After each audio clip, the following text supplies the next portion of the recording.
शहीद दिवस को सभी क्रांतिकारियों का सलाम, इन भारत माता को सलाम जो हमारे इन वीर सपूतों का जन्म दिया। चलिए देखेंगे शहीद दिवस।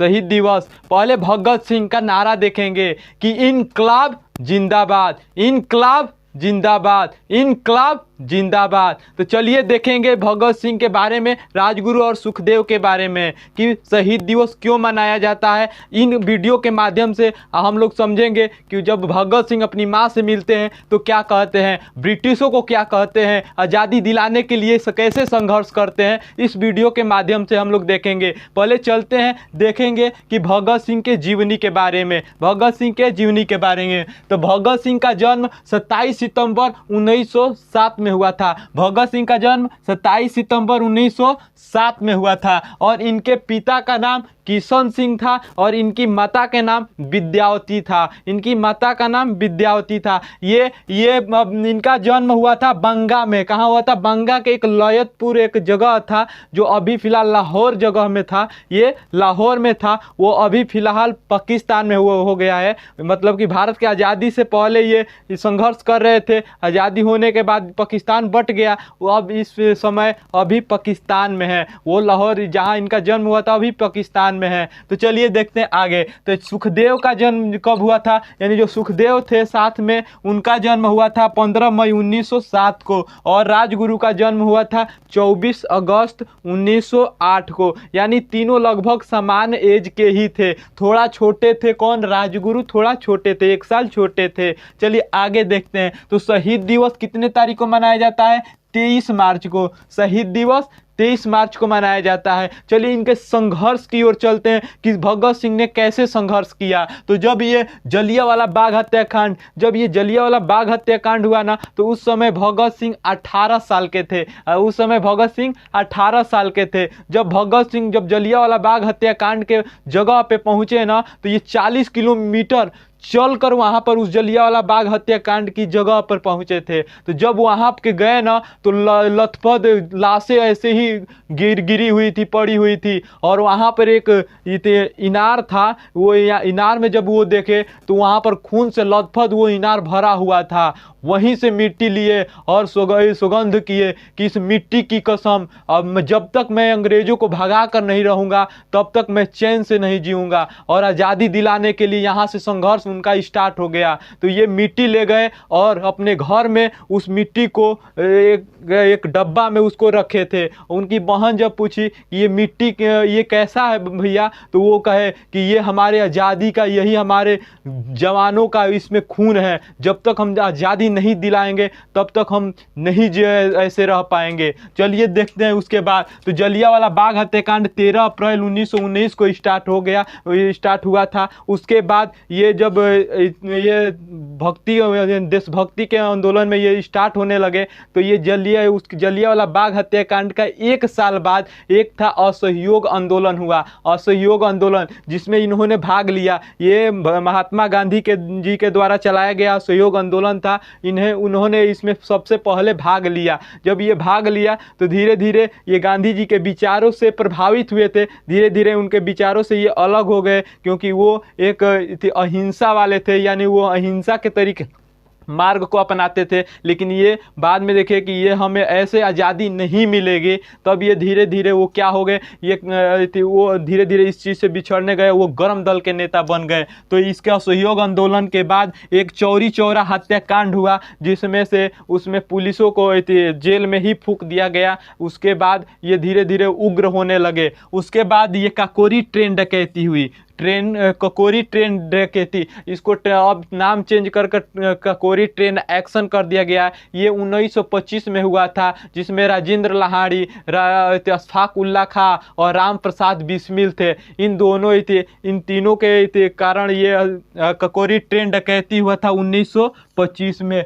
1925 में यही हुआ था। इसी काकोरी ट्रेन डकैती के चलते अशफाक उल्ला खां और राम प्रसाद बिस्मिल को फांसी दे दी गई। उससे ये बहुत क्रोधित हुए भगत सिंह, और यही उनको याद किए राम प्रसाद बिस्मिल को। और उसी राम प्रसाद बिस्मिल का एक लाइन ये वो वहाँ पर बोले कि सरफरोशी की तमन्ना आज हमारे दिल में है, सरफरोशी की तमन्ना अब हमारे दिल में है, देखता हूँ जोर कितना बाजुए का तिल में है, देखता हूँ जोर कितना बाजुए का तिल में है। तो वो राम प्रसाद बिस्मिल का यह लाइन याद करके और भी ये देश के क्रांतिकारी के रूप में आ गए। और उसके कुछ समय ही बाद एक साइमन कमीशन भारत में आया। साइमन कमीशन इसलिए भारत में अंग्रेजों ने बनाया था कि भारत की आज़ादी दिलाने लायक है कि नहीं। जब उसने ये कमीशन को भेजा था तो उसमें 1927 में ये बनाया गया था कमीशन, और 1928 में भारत आया।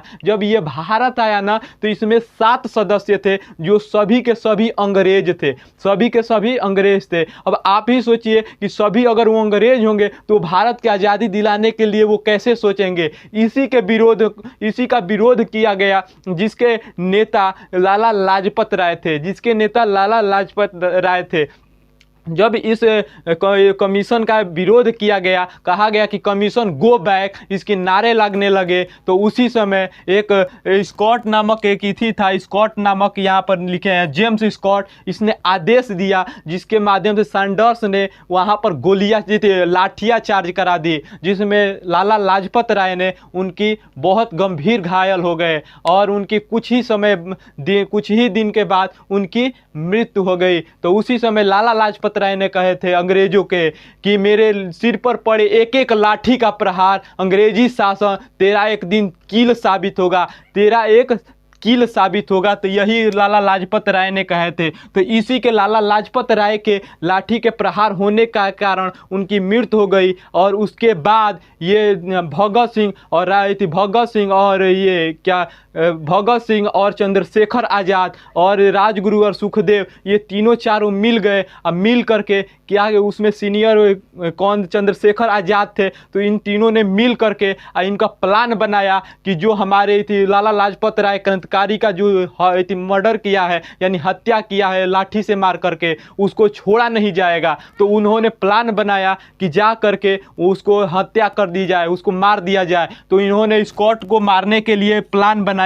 जो ही स्कॉट बाहर निकलने स्कॉट को इंतजार कर रहे थे, तो उसी समय सैंडर्स बाहर निकला। जब वो सैंडर्स बाहर निकला तो उसी को गोली मार दी। तो सबसे पहले राजगुरु ने उसकी गोली मारी, राजगुरु ने पहली गोली मारी। जब राजगुरु ने गोली मारी तो उसके बाद भगत सिंह 3 गोलियां चलाई और वहां पर उसकी मृत्यु हो गई। तब तक एक पीछे से पुलिस पकड़ने आया, वो इंडियन पुलिस था। जब पकड़ने आया, ये कहे आज़ाद जी बोले कि आप चले जाइए, अगर वो नहीं माना तो उसको भी वहाँ पर गोली मार दी गई। तो वो ये क्या तीनों चारों थे जिसमें से आज़ाद जी ने ये भाग गए और बाद में ये मतलब वो भागते रहे और कई उनके अंग्रेज़ों के मतलब के पास वो पकड़े ही नहीं गए, वो अपने आप को गोली मार दी। इसके बाद ये तीनों ने रूप बदल कर कि कभी पकड़े नहीं गए, ये भाग गए, इधर उधर भाग गए। उसके बाद क्या हुआ कि उसके बाद साइमन सैंडर्स के गोली मारने के बाद एक असेंबली पर बम फेंका गया,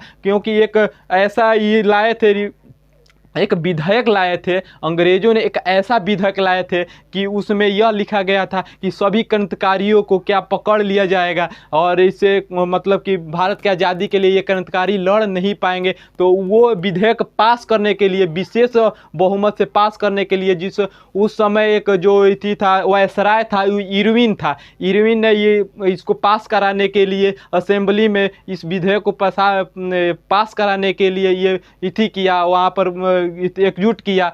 वहाँ पर यहीं पहुँचे। कौन कौन पहुँचे? तो उस समय पहुँचे थे बुटकेश्वर दत्त और भगत सिंह पहुँचे थे असेंबली पर बम फेंकने के लिए। इन दोनों ने प्लान बनाकर असेंबली पर क्या कर दिया, बम फेंक दिया। जिसे जब असेंबली पर बम फेंका ना, तो वहाँ पर बम फेंक करके वहाँ पर पर्चियाँ फेंकने लगे। वहाँ पर उनका कहना यह था ना कि ये बहरों को सुनाने के लिए धमाका था, ये किसी को मारने के लिए नहीं, ये बहरों को सुनाने के लिए ही धमाका था। उन्होंने ये पर्चियाँ को फेंक दी। तो असेंबली पर बम फेंकने के बाद 1929 में इसने असेंबली पर बम फेंका था। उसके बाद उन्होंने अपने आप को पकड़े गए, वहाँ पर अपने भगे नहीं, वहाँ पर अपने आप को इति दे दिए, कहें कि हमें पकड़ लो, कोई दिक्कत नहीं। और हंसते हंसते वो इति फंदा इति कर लिए, इति पकड़ा गए। उसके बाद क्या हुआ कि 7 अक्टूबर 1930 को इनकी फांसी की सज़ा सुना दी गई। तो 7 अक्टूबर 1930 30 को इनकी फांसी की सज़ा सुना दी गई।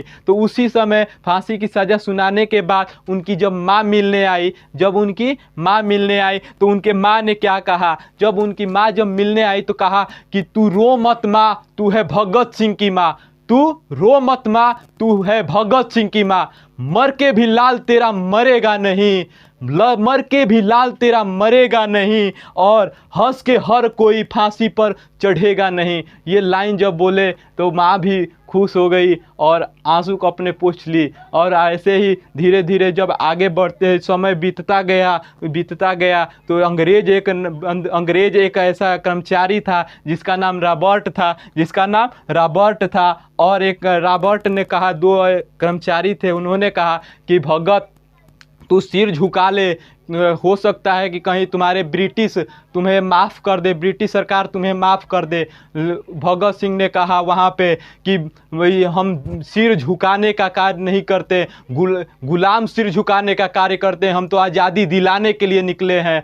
गुलाम सिर झुकाने का कार्य करते हैं, हम तो आज़ादी दिलाने के लिए निकले हैं। सिर कटा सकते हैं लेकिन सिर झुका नहीं सकते। लेकिन बाद में फिर क्या हुआ कि उनके कहने पर भगत सिंह चिट्ठी ब्रिटिश सरकार को लिखी। और उस चिट्ठी में क्या लिखा था, तो उस चिट्ठी में लिखा था कि मैं ब्रिटिश सरकार से अपील करना चाहता हूं कि हमें फांसी की सज़ा ना दी जाए, क्योंकि फांसी की सज़ा अपराधियों की दी जाती है, क्रांतिकारियों की नहीं। फांसी की सज़ा अपराधियों की दी जाती है, क्रांतिकारियों की नहीं। मैं भारत में जन्मा, भारत का सिपाही हूँ, मैं भारत में जन्मा, भारत का सिपाही हूँ। हमें बीच चौराहे पर गोली मार दी जाए, क्योंकि ये युद्ध का विधान है कि गोली से मरने वालों का क्रांतिकारियों का शान है। ये भगत सिंह ये लाइन कह गए। और हंसते हंसते वो 23 मार्च 1931 को इन्होंने फांसी पर चढ़ गए। और लास्ट में फांसी पर चढ़ने से पहले इन्होंने कहा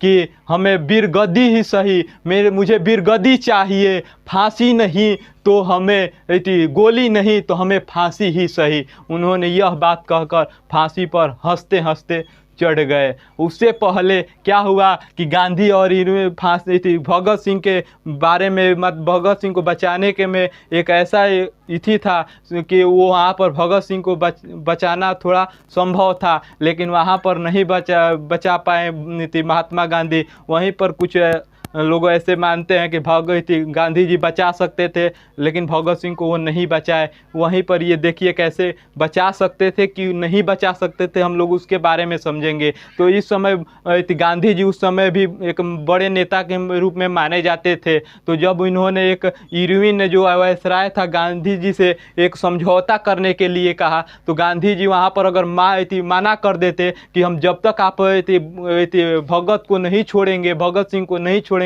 तो हम आपसे समझौता नहीं करेंगे, तो हो सकता था कि अंग्रेज वहाँ पे इसके समझौते के कारण भगत सिंह को छोड़ दे। लेकिन यह महात्मा गांधी ने उस समझौते को निर्णय लिया और 5 मार्च 1931 को गांधी इरविन समझौता हुआ। उसमें गांधी इरविन समझौता में यह था कि अंग्रेजों ने कहा कि हम उन अपराधियों को छोड़ेंगे जो राजनैतिक है, हम आपराधिक मामले वाले अपराधियों को नहीं छोड़ेंगे। तो ये जो भगत सिंह थे इनको अपराधी के मामला चलाया जा रहा था, ना कि राजनीतिक मामला चलाया जा रहा था। अगर वो राजनीतिक मामला होता तो ये भी छूट जाते, लेकिन गांधी जी को उनका यही थोड़ा कमी वहाँ पर लगा कि वो अगर वो ये समझौता नहीं करते, अगर ये ठान लिए होते कि जब तक भगत सिंह को नहीं छोड़ेंगे तब तक ये नहीं करेंगे। तो उसमें से क्या कहा था, एक मुस्लिम भी जज थे जो सुनवाई कर रहे थे। उस मुस्लिम